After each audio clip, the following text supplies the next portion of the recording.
Gupta GRV inter college से आज आपको इंटरमीडिएट 12th की NCERT के अकॉर्डिंग पहले भाग के बारे में बताऊंगा। तो मैं ज़्यादा टाइम लेते हुए ना लूँ और स्टार्ट करूँ। तो आपका पहला टॉपिक है इलेक्ट्रोमैग्नेटिज्म। इलेक्ट्रोमैग्नेटिज्म क्या है? इलेक्ट्रोमैग्नेटिज्म देखो, मैंने कुछ बोर्ड पर लिख रखा है। Electromagnetism this is a basic study of charge. आवेश का बेसिक अध्ययन क्या है? इलेक्ट्रोमैग्नेटिज्म है। जैसे आपने क्वेश्चन में पढ़ा होगा स्थिर विद्युतिकी आवेश का अध्ययन। अब स्थिर विद्युतिकी क्या है?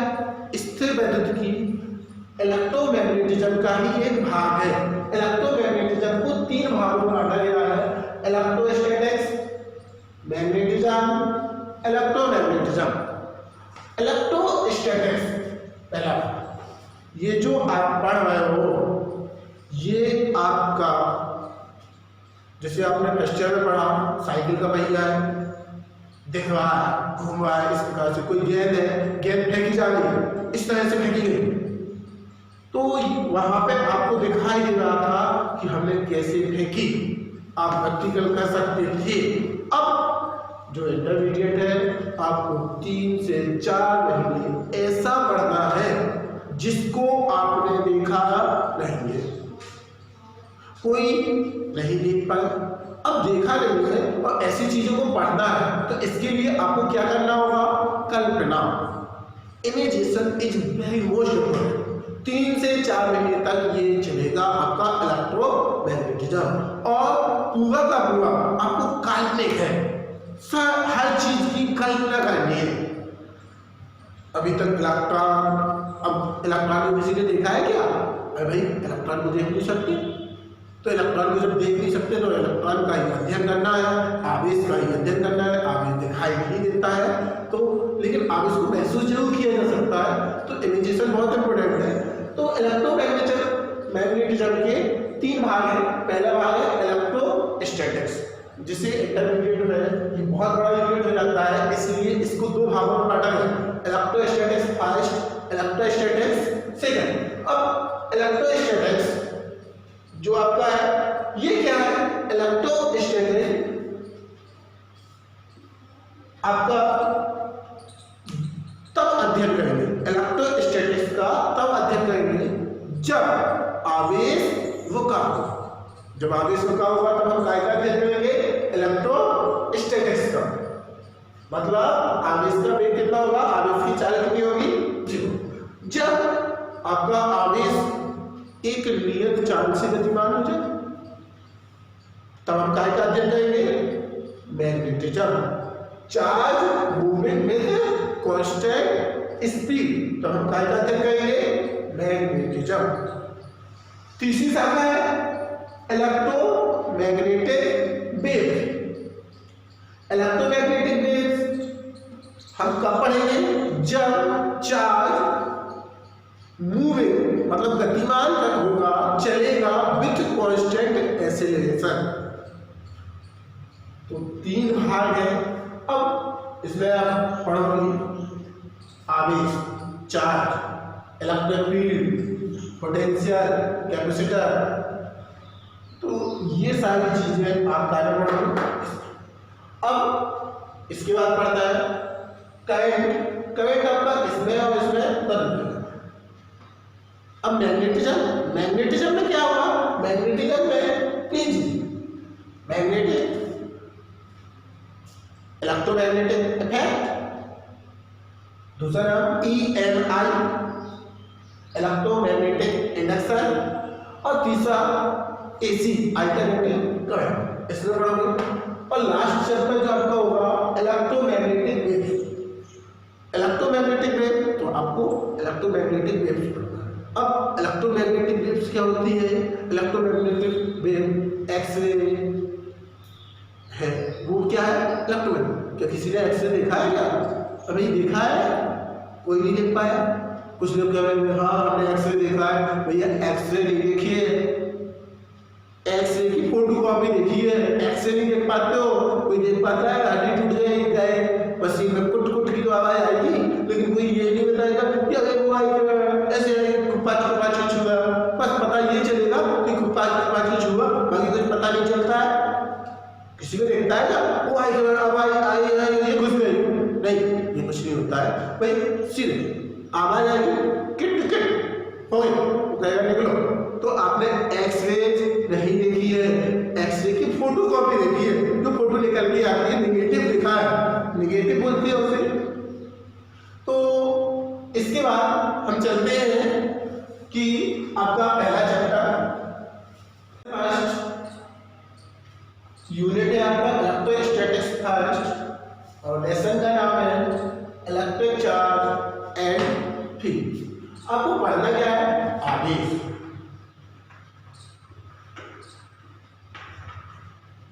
जो यूनिट है इलेक्ट्रोस्टैटिक्स, इलेक्ट्रो का मतलब है चार्ज, स्टैटिक्स का मतलब है रुकावट, मतलब हमें रुके हुए आवेश को पढ़ना है। तो सबसे पहले आपकी हेडिंग क्या होगी? आवेश। अब आवेश क्या है? 600 ईसा पूर्व दार्शनिक वैज्ञानिक थेल्स, 600 ईसा पूर्व दार्शनिक वैज्ञानिक थेल्स ने अंबर नामक पदार्थ को, अंबर नामक पदार्थ को फर्श से लगा और उसमें देखा कि अंबर नामक पदार्थ में कुछ गुण आ गए।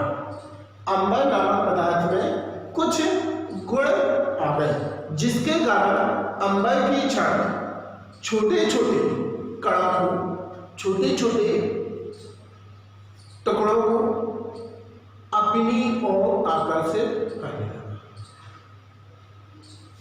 उनकी इस बात को किसी ने ज्यादा नोटिस नहीं किया। उसके बाद कई साल उस स्टेटमेंट को दबा के रख दिया। तब सन 1600 में एक वैज्ञानिक आए गिलबर्ट, उन्होंने थेल्स के उस स्टेटमेंट को पढ़ा और उन्होंने बताया कि अंबर अकेले में नहीं, कांच की छड़ भी है, एमोनाइट है, रबड़ की छड़ है, उसमें भी इस प्रकार के गुण आ जाते हैं। जब कांच की छड़ को रेशम के कपड़े से रगड़ते हैं तब उसमें छोटे छोटे, कांच की छड़ में छोटे छोटे कणों को अपनी ओर आकर्षित करने का गुण है। जैसा कि कक्षा 1 2 3 4 5 6 7 8 तक आप लोग प्रैक्टिकल करते रहे, जादू दिखाते रहे कि पटली को बालों से रगड़ा और छोटे छोटे कागज के टुकड़े हाथ में रखे और आकर्षित किए। तो देखा आपने कि कैसे छोटे छोटे कण अपनी ओर आकर्षित करने लगी प्लास्टिक की पटली। सेम वही चीज है। हुआ क्या है कि जो छोटे छोटे कणों को अपनी ओर आकर्षित करने का जो गुण है, इसी को कहा जाता है आवेश। तो आवेश की परिभाषा क्या हुई?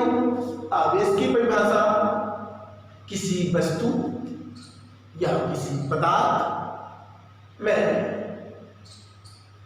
जब छोटे छोटे कणों को आकर्षित करने का गुण आ जाता है तब उस गुण को आवेश कहते हैं। या दूसरी परिभाषा, आवेश किसी वस्तु या पदार्थ का वह गुण है जिसके कारण वस्तु वैद्युतमय हो जाती है। इसे क्या कहते हैं? आवेश कहते हैं। इसे Q से प्रदर्शित करते हैं। कैसे प्रदर्शित करते हैं? Q से प्रदर्शित करते हैं। हाई स्कूल में पढ़ा होगा आपने, Q बराबर I इंटू टी। I क्या है? विद्युत धारा, विद्युत धारा। T क्या है? समय। इसका मतलब क्या होता है? कूलम। मात्रक क्या होता है? कूलम। लेकिन प्रायोगिक जो मात्रक होता है, प्रायोगिक मात्रक होता है एम्पियर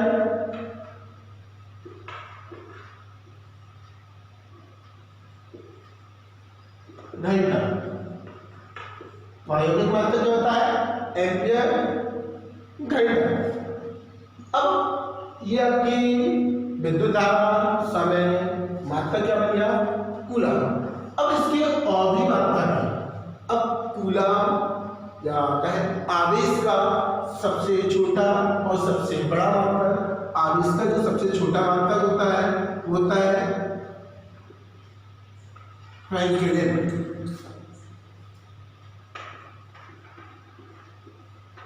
और जो बड़ा मात्रक होता है, छोटा मात्रक फ्रैंकलिन और बड़ा मात्रक फेराडे। अब इनके मान कितने होते हैं? एक फेराडे बराबर 10⁵ कूलम लगभग होता है 96500 जिन्हें सार्थक अंकों की सहायता से हम क्या कर सकते हैं? 10⁵ कूलम लिख सकते हैं। एक फेराडे बराबर 10⁵ कूलम। और जो सबसे छोटा मात्रक होता है वो कितना होता है? एक कूलम बराबर 3 गुणा 10⁹ फ्रैंकलिन।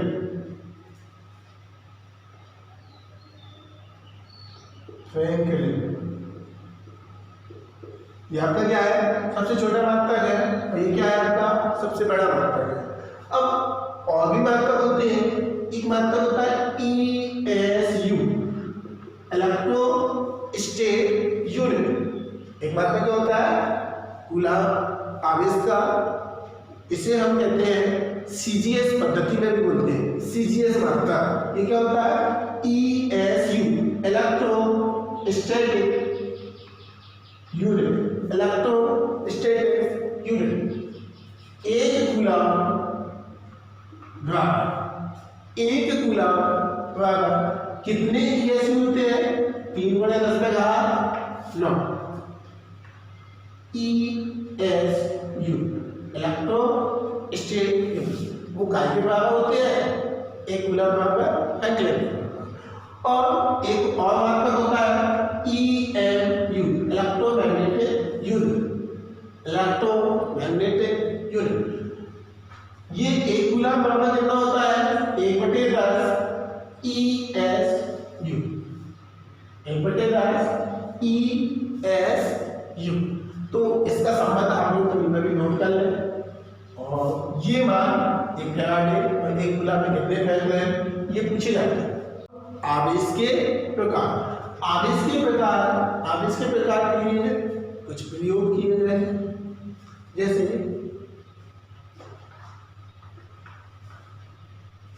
उन्होंने लिया, वैज्ञानिकों ने किए तो बहुत से प्रयोग थे, बहुत प्रयोग किए होंगे, लेकिन हम सिर्फ वही प्रयोग पढ़ेंगे जिनसे कुछ रिजल्ट प्राप्त हुआ। उन्होंने तो बहुत कुछ किया होगा, ऐसे नहीं मिल गया कि हाँ भाई अब दुआ में से जल्दी से उन्होंने निकाल दिया।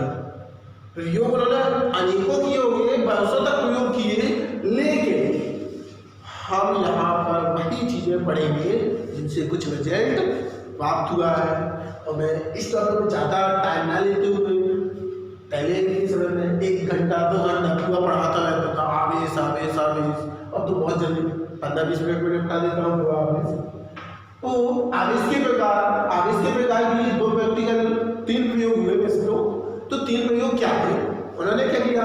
काय की छड़ ली, कांच की छड़ को रेशम के कपड़े से रगड़ा, कांच की छड़ को रेशम के कपड़े से रगड़ा और टांग दिया। दूसरी कांच की छड़ ली, उसको रेशम के कपड़े से फिर से रगड़ा, दूसरे रेशम के कपड़े से फिर टांग दिया। अब देखा उसके जब समीप टांगा तो दोनों एक दूसरे को क्या कर रहे, पिचकारी से करने लगे। वैज्ञानिक अरे ये क्या हुआ, एक कांच की छड़ ली थी टांगा, दूसरी कांच की छड़ ली टांगा, तो दोनों में पिचकारी क्या होगा। वैज्ञानिकों ने लिखा कि एक छड़ दो छड़ इनमें कुछ ऐसा हुआ होगा कि समान समान आवेश आया होगा, इस वजह से प्रतिकर्षण। फिर उन्होंने क्या किया, दूसरी छड़ ली, उन्होंने रबड़ की छड़ ली, उनसे रगड़ा, रबड़ की छड़ ली, उनसे रगड़ा, फिर देखा रबड़ की छड़ को पहले टांग दिया, फिर दूसरी रबड़ की छड़ को फिर से उनसे रगड़ा, फिर उसे टांग दिया। जब समीप टांगा तो दोनों एक दूसरे को फिर से प्रतिकर्षण। अभी ये क्या हुआ, ये तो फिर से प्रतिकर्षित हो रही है। तब वैज्ञानिक ने सोचा कि लगता ऐसा है कि जब हम छड़ को पकड़ के टांगते हैं तो ये प्रतिकर्षित करती है, मतलब आवेश में प्रतिकर्षण होता है, दो आवेश वस्तु में क्या होता है, प्रतिकर्षण। तब कुछ दिनों बाद फिर से क्या किया, ऐसा कहा है एक छड़ को दूसरे के पास और दूसरी छड़ को पहले के पास लेकर, तो एक रेशम की एक कांच की छड़ ली, उसको रेशम से रगड़ा और डाला, और दूसरी रबड़ की छड़ ली, उसको ऊन से रगड़ा और उसे भी टांग दिया। जब दोनों को रगड़ा और टांगा तब उसने देखा कि इनमें क्या हुआ, आकर्षण हुआ, वो एक दूसरे की ओर खींच रही। तब वैज्ञानिक ने कहा भाई आवेश अलग अलग प्रकार के होते हैं, तो पहली जो कांच की छड़ थी उसमें कुछ अलग आवेश है और दूसरी जो छड़ थी उसमें अलग आवेश है। तो वैज्ञानिक ने इन तीन प्रयोगों से जो निष्कर्ष निकाले वो क्या निकाला, पहला निष्कर्ष वह क्या निकला कि आवेश दो प्रकार के होते हैं। आवेश कितने प्रकार के होते हैं, दो प्रकार के, जिनके नाम क्या दिए उन्होंने,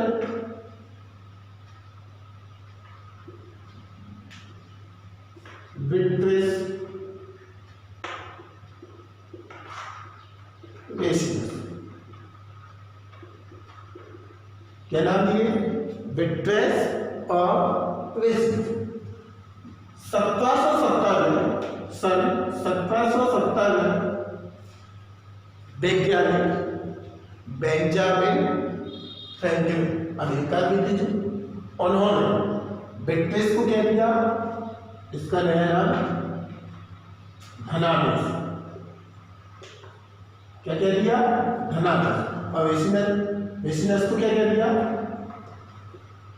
ऋणावेश। तो पहले तो विट्रियस था, रेसिनस था, उसके बाद क्या बन गया, धनावेश, ऋणावेश। तो आवेश कितने प्रकार के होते हैं, दो प्रकार के, धनावेश और ऋणावेश। एक दिन एक बच्चे ने पूछा आवेश तीन प्रकार, कहा कि आवेश तीन प्रकार के नहीं होते।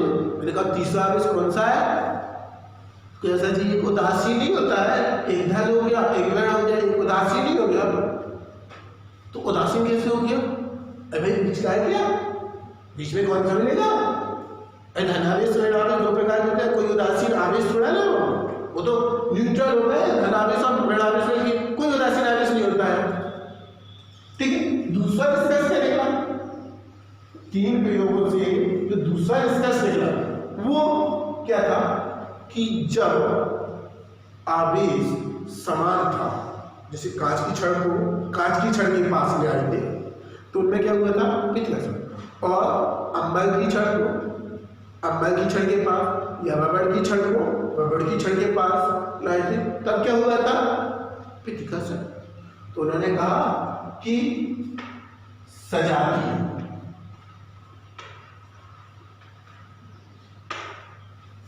आवेश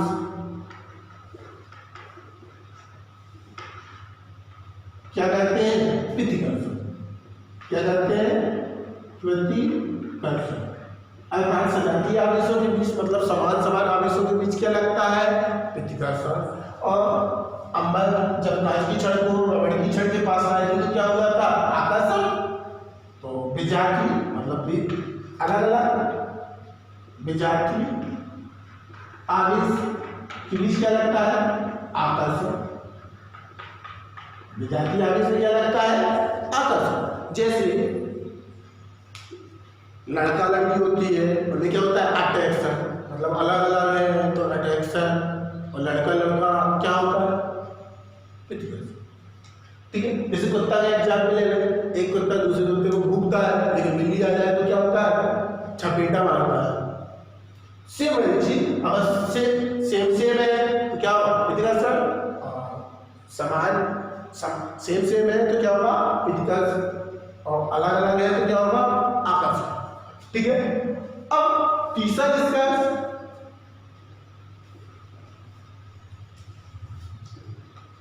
निष्कर्ष, उन्होंने निकाला कि गुण पढ़ेंगे। आवेश का पहला गुण मूल आवेश। मूल आवेश क्या है? प्रकृति में पाए जाने वाले सबसे छोटे आवेश को मूल आवेश कहते हैं। प्रकृति में जो सबसे छोटा आवेश होता है उसे क्या कहते हैं? मूल आवेश। जो मूल आवेश वो होता है, कितना होता है? इलेक्ट्रॉन पर उपस्थित आवेश के परिमाण, इलेक्ट्रॉन पर उपस्थित आवेश के परिमाण को मूल आवेश माना जाता है। इसे कैसे प्रदर्शित किया जाता है? ई से, जिसका मान कितना होता है? 1.6 × 10⁻⁻19 कूलम।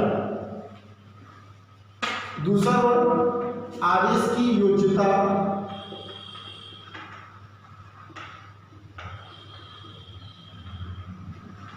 आवेश की योज्यता क्या है? आवेश की योज्यता किसी वस्तु या निकाय में उपस्थित कुल आवेश, निकाय में उपस्थित आवेशित कणों की आवेशों की बीजगणितीय योग के बराबर होता है। जैसे हमने कोई निकाय लिया जिसमें बहुत से कण हैं, हम यहाँ पे 4 कण ले रहे हैं। एक में कितना है? +2 कूलम। दूसरे में कितना है? +3 कूलम। तीसरे में कितना है? -4 कूलम। चौथे में कितना है? +1 कूलम। 4 कण है, तब इस निकाय में कुल आवेश Q = +2 +3 -4 +1।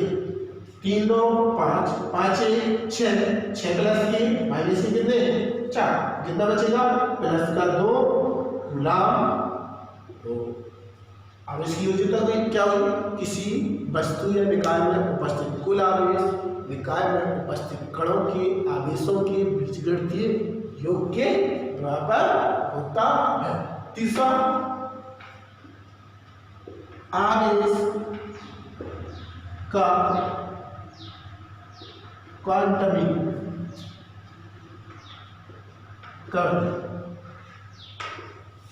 आवेश का क्वांटमीकरण क्या है?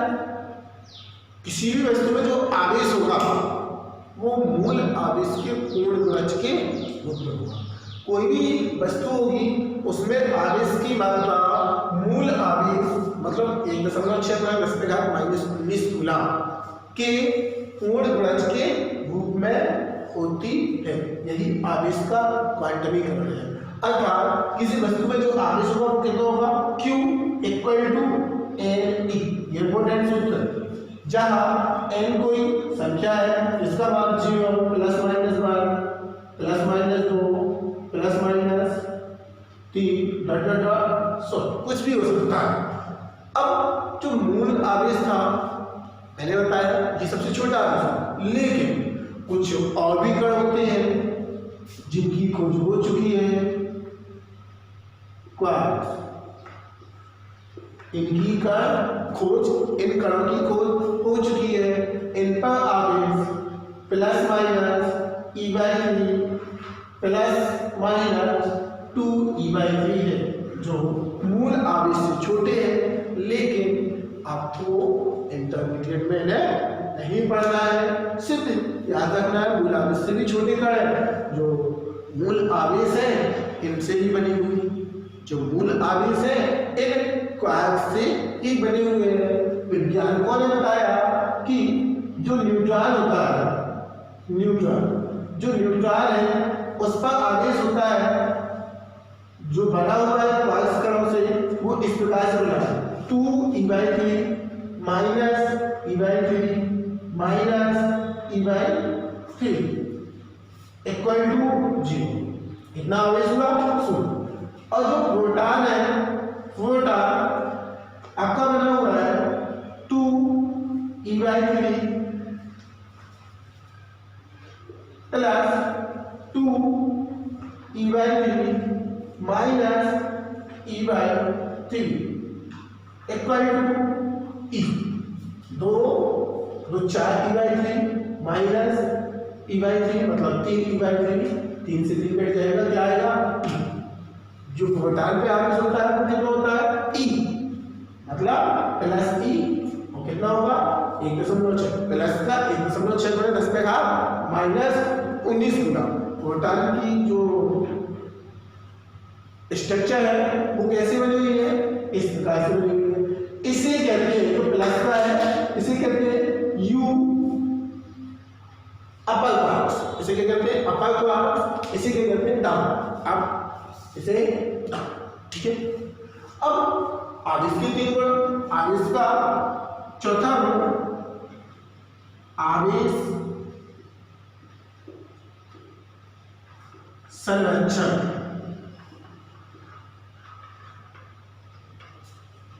का नियम। इसे बताने के पहले क्वांटमीकरण में थोड़ा सा बताया कि कोई भी जो वस्तु होगी वो सिर्फ इसी रूप में होगी। ऐसा नहीं होगा कि Q बराबर कितना हो जाए E/5 हो जाए या E/2 हो जाए। लेकिन जो आवेश का क्वांटमीकरण है हम छोटे आवेश में ही देखते हैं। जब बड़ा आवेश, हम कोई आवेश लेते हैं, एनसीईआरटी में क्वेश्चन भी है कि जब हम सवाल लगाते हैं या कोई अध्ययन करते हैं तो आवेश के क्वांटमीकरण सिद्धांत की उपेक्षा कर देते हैं। क्यों? क्योंकि इलेक्ट्रॉन है, इलेक्ट्रॉन पे जो आवेश है बहुत छोटा आवेश है। इतना छोटा आवेश है कि जब हम 2 कूलम की भी गणना करें तो इसमें देखोगे तो एक संख्या प्राप्त होगी, इलेक्ट्रॉनों की संख्या प्राप्त होगी। तो क्या है? बहुत अल्प होने के कारण, बहुत अल्प आवेश होने के कारण उपेक्षा कर देते हैं क्वांटमीकरण सिद्धांत की जब हम बड़े आवेश के विषय में पढ़ते हैं। और जो कूलम है बहुत छोटा मात्रा है, तो इसी को माइक्रो कूलम में और पिको कूलम में भी पढ़ते हैं। माइक्रो कूलम और पिको कूलम में भी पढ़ा जाता है। अब आवेश का संरक्षण का नियम क्या है? आवेश संरक्षण का जो नियम है वो है किसी विलगित निकाय का आवेश सदैव नियत रहता है।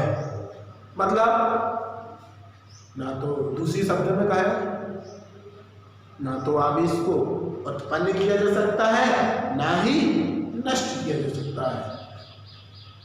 जैसे ऊर्जा में पढ़ाया जाता है, आवेश को ना तो उत्पन्न किया जा सकता है ना ही नष्ट किया जा सकता है, एक रूप से दूसरे रूप में रूपांतरित किया। तो ये आवेश संरक्षण का नियम क्या है?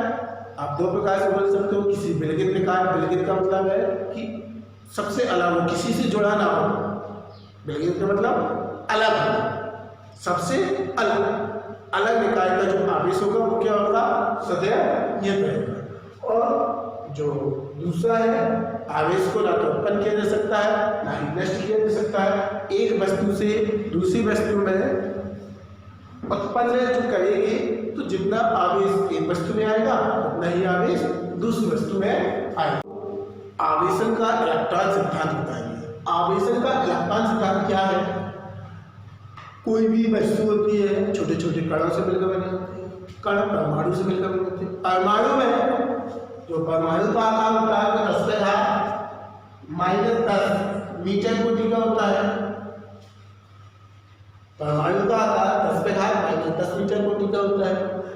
इसमें इसके भीतर एक सूक्ष्म भाग होता है जहां नाभिक, जिसे हम नाभिक कहते हैं। नाभिक का आकार 10⁻⁻15 मीटर कोटि का होता है। नाभिक के भीतर प्रोटॉन और न्यूट्रॉन। परमाणु का समस्त द्रव्यमान नाभिक के केंद्र पर केंद्रित होता है और नाभिक के चारों ओर इलेक्ट्रॉन चक्कर लगाते हैं। इलेक्ट्रॉन, प्रोटॉन, न्यूट्रॉन, मतलब परमाणु के भीतर कौन कौन से कण होते हैं? इलेक्ट्रॉन होता है, प्रोटॉन होता है, ये न्यूट्रॉन होता है। इलेक्ट्रॉन का जो द्रव्यमान होता है वो कितना होता है? 9.1 -10⁻21 किलोग्राम। प्रोटॉन का जो द्रव्यमान होता है 1.67 × 10⁻27 किलोग्राम। इसका भी लगभग प्रोटॉन से थोड़ा सा ज्यादा होता है, 1.67 × 10⁻27 किलोग्राम। लेकिन सेम लिख देते हैं, यहाँ 2 होता है, यहाँ 4 होता है। तो ज्यादा इतना छोटा द्रव्यमान है कि आप उठा नहीं सकते हो, इतना बड़ा द्रव्यमान कहाँ उठा पाओगे? तो इसको आप कभी छोड़ दोगे तो कोई दिक्कत नहीं है ना, छोटा बड़ा है भी अभी इतना बड़ा दिखा है, उठाया कभी इतना बड़ा द्रव्यमान? कभी ना उठा पाओगे, देखने को तो मिलता नहीं, उठाओगे कहाँ से? देखा है कभी? इसलिए बोटा है भाई, कोई नहीं देख पाता। इन पे आवेश कितना होता है? आवेश, इलेक्ट्रॉन पे आवेश माइनस का 1.6 × 10⁻−19 कूलम। प्रोटॉन पे आवेश प्लस 1.6 × 10⁻−19 कूलम। न्यूट्रॉन पे आवेश 0, न्यूट्रॉन में कोई आवेश नहीं।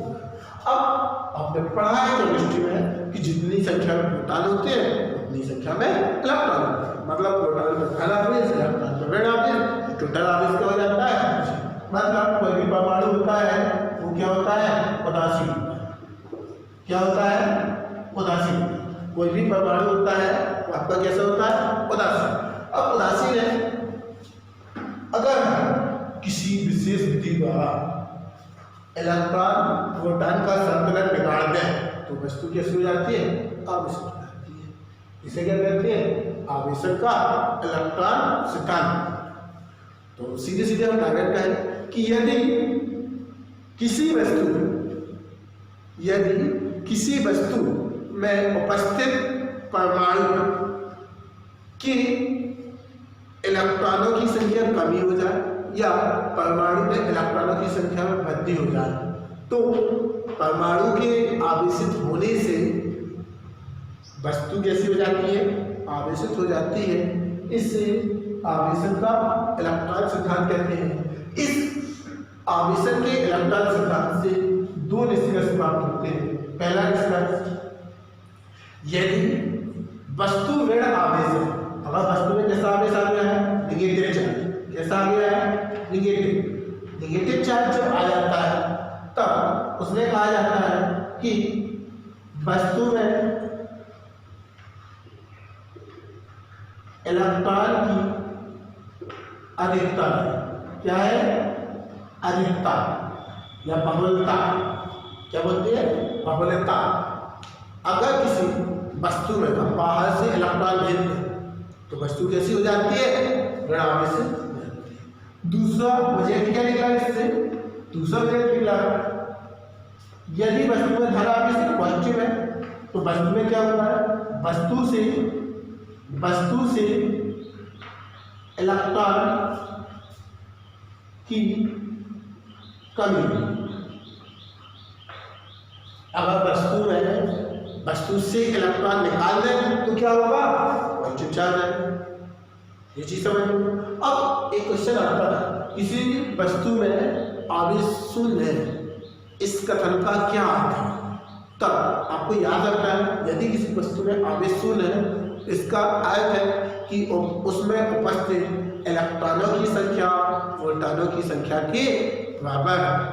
इलेक्ट्रॉनों की संख्या प्रोटॉनों की संख्या के बराबर, या ऐसे कह सकते हैं कि वस्तु में जितना धन आवेश है उतना ही ऋण आवेश है। ये समझ में आया? और जो आवेश का संरक्षण सिद्धांत पढ़ा था तो उसमें कहा था आवेश को ना तो उत्पन्न किया जा सकता है ना नष्ट किया जा सकता है। मतलब जब आपने एक कांच की छड़ को रेशम के कपड़े से रगड़ा होगा तो आवेश आया होगा, तो कांच की छड़ में जो जितना आवेश आया होगा उतना ही आवेश रेशम के कपड़े में विपरीत प्रकृति का आया होगा। तब तो टोटल सुन होगा। पहले कांच की छड़ उदासीन थी, जब रेशम के कपड़े से रगड़ा, रेशम के कपड़े से जब रगड़ा तब हुआ क्या कि कांच की छड़ में आवेश आया। अब कांच की छड़ में कैसा आवेश होता है? पॉजिटिव। कांच की छड़ में कैसा आवेश होता है? धन आवेश। ऊन में कैसा आवेश होता है? ऋण आवेश। रबड़ में कैसा? ऊन में कैसा होता है? धन आवेश। बिजली की खाल में कैसा होता है? धन आवेश। तो कांच की छड़ को हमने रेशम के कपड़े से रगड़ा था, रेशम में कैसा होगा? ऋण आवेश। जितना आवेश यहाँ पे धन का आएगा उतना ही इसमें ऋण का आएगा, तब तो कुल आवेश शून्य होगा। दूसरी स्थिति, जितना धन आवेश आपका ऊन में आया होगा उतना ही ऋण आवेश रबड़ में आया होगा। ठीक है। की विधियां, आवेश कैसे आता है? आवेशों की विधियां क्या है? आवेश की 3 विधियां हैं। आवेश की 3 विधियां। पहली प्रेरण, दूसरी चालन, तीसरी घर्षण। इसके विषय में मैंने थोड़ा बताया। पहले सबसे पहले मैं घर्षण की विधि। जब हम किसी उदासीन वस्तु को दूसरी वस्तु से रगड़ते हैं तो घर्षण होता है। घर्षण के कारण एक वस्तु से इलेक्ट्रॉन दूसरी वस्तु में चले जाते हैं। जिस वस्तु से इलेक्ट्रॉन जिस वस्तु में जाते हैं, तो जिस वस्तु से इलेक्ट्रॉन गए उसमें कैसा आवेश? धन आवेश। और जिस पे आए उसमें ऋण आवेश हो जाता है। जैसे हमने कांच की छड़ को रेशम के कपड़े से रगड़ा, तो कांच की छड़ से इलेक्ट्रॉन कहाँ गए? रेशम के कपड़े में। तो कांच की छड़ में कैसा? धन आवेश। रेशम के कपड़े में कैसा? ऋण आवेश आ गया। और वस्तु कैसी हो गई? आवेशित। कांच की छड़ कैसी हो गई? आवेशित। ये पहली विधि। दूसरी चालन विधि। चालन विधि क्या है? जब हम किसी आवेशित छड़ को किसी उदासीन छड़ से स्पर्श करवाते हैं, जैसे ये आपका कोई उदासीन गोला है, ये धनावेशित छड़ है। ये कैसी छड़ है? धन आवेशित छड़। जब हम इसको इससे स्पर्श करवाएंगे तो इसमें क्या होगा? इलेक्ट्रॉन प्रोटॉन बनाओगे, प्रोटॉन में क्या होगा? धन आवेश होगा। इस पे धन आवेश है, इस पे धन आवेश, प्रोटॉन पे धन आवेश है, इलेक्ट्रॉन में कैसा है? ऋण आवेश है। तो कुछ धन आवेश यहाँ पे उपस्थित इलेक्ट्रॉनों को उदासीन कर देते हैं। इसका धन था तो यहाँ पे उपस्थित जो इलेक्ट्रॉन होंगे उनपे ऋण आवेश होगा। कुछ धन आवेश कुछ ऋण आवेश को उदासीन कर देगा। अब उदासीन किया तो यहाँ पे क्या होगी? इलेक्ट्रॉन की क्या हुई? कमी। इलेक्ट्रॉन की कमी हुई, इसमें कैसा आवेश आ जाएगा? धन आवेश। समझ में आया? और वस्तु कैसी हो जाएगी? आपकी आवेश हो जाएगी। इसमें हमने क्या किया है? स्पर्श करवाया।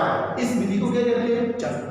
जब हम किसी आवेशित वस्तु को किसी उदासीन वस्तु से स्पर्श करवाते हैं तब उदासीन वस्तु में आवेश आ जाता है। इसे विधि को चालन विधि कहते हैं। प्रेरण विधि। आपकी तीसरी विधि कौन सी है? प्रेरण विधि। जब किसी उदासीन वस्तु के समय उदासीन वस्तु के समीप हम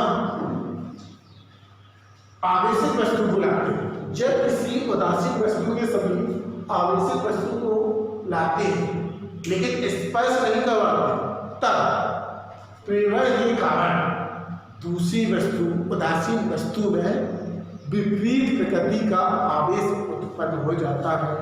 इस विधि को प्रेरण विधि कहते हैं। प्रेरण का अर्थ है प्रेरित करना। प्रेरण का अर्थ है प्रेरित करना। ठीक है। इसके बाद हम आपको बताते हैं आवेशन का संसूचन।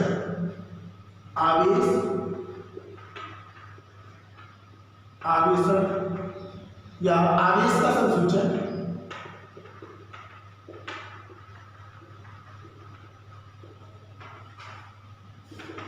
आवेश का संसूचन क्या होता है?